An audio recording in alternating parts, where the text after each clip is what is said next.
Wu Yanan versus Lucie Pudilová. I think they put this on the main card because they know Pudilová has increased her skill set drastically since her last UFC run, and Wu Yanan is always down to bring it.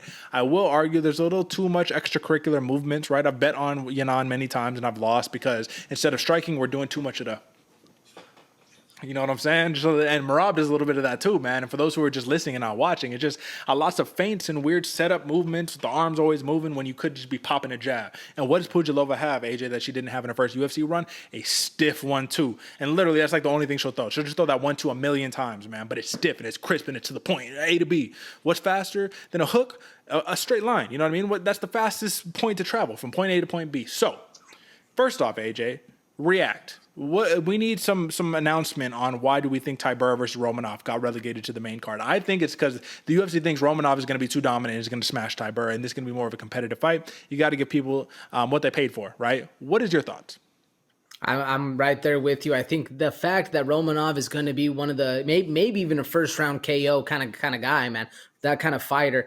I think they want to put that at the end of a prelim ABC card so that we can give the people a knockout and we can give the time to let the pay-per-view kind of settle in. So that way we leave them on a high note and then bring them into the pay-per-view. We're looking for something a little different. I think it's going to be a fast fight. And I think the reason they actually added this one instead of another fight up onto this card is, man, Wu Yanan versus Pudilová is going to be a very interesting striking battle. We're going to see some technique here. We're going to see a lot of range, a lot of bouncy, like you said, a lot of bouncy movement coming out of Wu Yanan, all this extra stuff. Literally, the first note I have is bouncy. Second one is all about the movement because she is just staying crazy, staying busy with her arms, throwing up stuff that doesn't even look like a strike. She's just throwing it out there like she has Tourette's or something. But it is dangerous because if you faint on one of those, then you eat something Wu Yanan throws. I'm looking for the long kicks, man. The long kicks out of Pudilová is going to make this fight very interesting to me.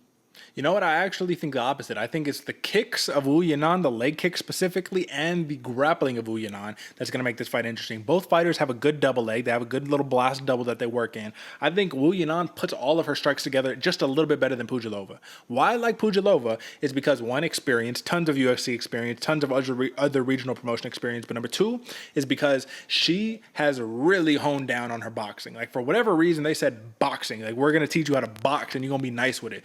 The only problem, though, AJ, is if you look at a lot of her most recent wins, which have all been decision wins, she hasn't got one finish since she got out of the UFC. All of her recent wins against a lot of plotters, a lot of people who are willing to just stand in front of her and just get pieced up for 3 rounds. And Wu Yanan is not that fighter. Wu Yanan utilizes a lot of movement. Wu Yanan is let's just say, man, she's a hard out every single time. There's no easy win with Wu Yanan. So that begs the question here, AJ. I don't have a lot to say on this matchup other than it's going to be a fun one. You should watch out for it. I like Pudilová, once again. Sharper, crisper, point A to point B strikes. Wu Yanan mixes it up a little bit better, but she does get caught up too much in the fight. You know what I mean? She can't assert her game plan as well as Pudilová can, in my opinion.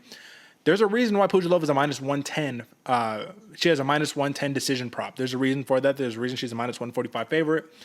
I'm curious, AJ.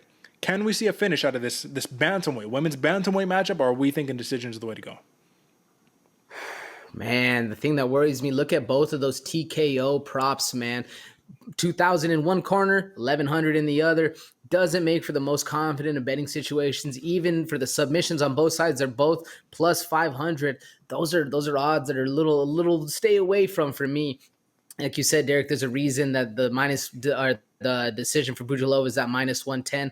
Will we see a finish? I'm not too certain, brother. I'm not too certain. I'm thinking with the style of fight and the ranginess of both of these fighters, we're going to see kind of a chess battle right here. Now, if I think a fighter is more likely to get a KO, I'm rocking with that 1,100 plus TKO prop for Pudilová because of the counter striking. Because Pudilová has this nice habit, like you said, they worked on the boxing, but they also worked on her ability to see counter strikes, get things working, and hit different angles. Where on a bouncy fighter that's caught in the middle of the bounce, I was watching a video of Trevor Whitman teaching this, that when you're facing a bouncy karate style striker, there's that second where they're off one foot and in the air, and then that's when you strike, when they can't actually dip out of the way.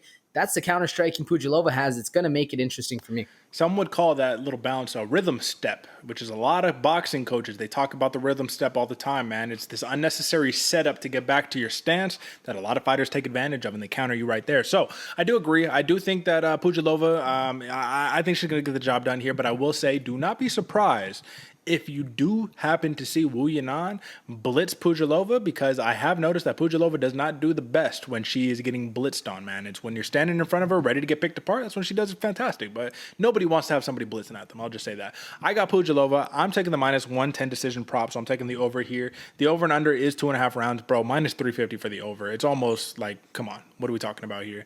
You're not going to lay the money down on the over because it's so heavy, but you just know it's a very good indicator that this is most likely going to go to a decision. I like Pudilová. AJ likes Pudilová, and we'll move on to our last bout here.